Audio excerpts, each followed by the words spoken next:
ஆதியாகமம் அதிகாரம் 13. ஆபிராமும் அவன் மனைவியும் அவனுக்கு உண்டான யாவும் அவனுடனே லோத்தும் எகிப்தை விட்டு தென் திசையில் வந்தார்கள். ஆபிராம் மிருக ஜீவன்களும் வெள்ளியும் பொன்னுமான ஆஸ்திகளை உடைய சீமானாயிருந்தான். அவன் தன் பிரயாணங்களிலே தெற்கே இருந்து பெத்தேல் மட்டும் பெத்தேலுக்கும் ஆயிக்கும் நடுவாக தாம் முன்பு கூடாரம் போட்டதும் தான் முதல் ஒரு பலிபீடத்தை உண்டாக்கினதுமான ஸ்தலம் மட்டும் போனான். அங்கே ஆபிராம் கர்த்தருடைய நாமத்தை தொழுது கொண்டான். ஆபிராமுடனே வந்த லோத்தும் ஆடு மாடுகளும் கூடாரங்களும் இருந்தன. அவர்கள் ஒருமித்து குடியிருக்க அந்த பூமி அவர்களை தாங்கக்கூடாதிருந்தது. அவர்களுடைய ஆஸ்தி மிகுதியாயிருந்தபடியால் அவர்கள் ஒருமித்து வாசம் பண்ண ஏதுவில்லாமற் போயிற்று. ஆபிராமுடைய மந்தை மேய்ப்பருக்கும் லோத்துடைய மந்தை மேய்ப்பருக்கும் வாக்குவாதம் உண்டாயிற்று. அக்காலத்திலே கானானியரும் பெரிசியரும் அத்தேசத்தில் குடியிருந்தார்கள். ஆபிராம் லோத்தை நோக்கி, எனக்கும் உனக்கும் என் மேய்ப்பருக்கும் உன் மேய்ப்பருக்கும் வாக்குவாதம் வேண்டாம், நாம் சகோதரர்.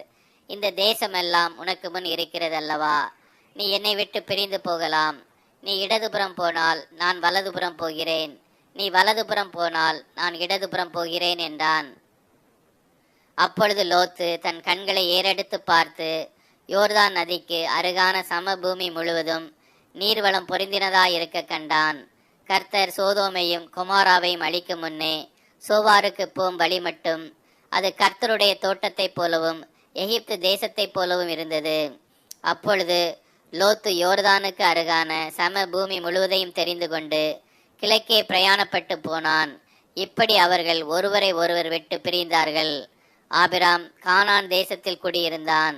லோத்து அந்த யோர்தானுக்கு அருகான சம பூமியில் உள்ள பட்டணங்களில் வாசம் பண்ணி சோதோமுக்கு நேரே கூடாரம் போட்டான்.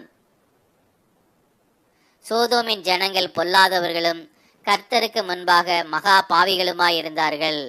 லோத்து ஆபிராமை விட்டு பிரிந்த பின்பு கர்த்தர் ஆபிராமை நோக்கி, உன் கண்களை ஏறெடுத்து நீ இருக்கிற இடத்திலிருந்து வடக்கேயும் தெற்கேயும் கிழக்கேயும் மேற்கேயும் நோக்கிப்பார்.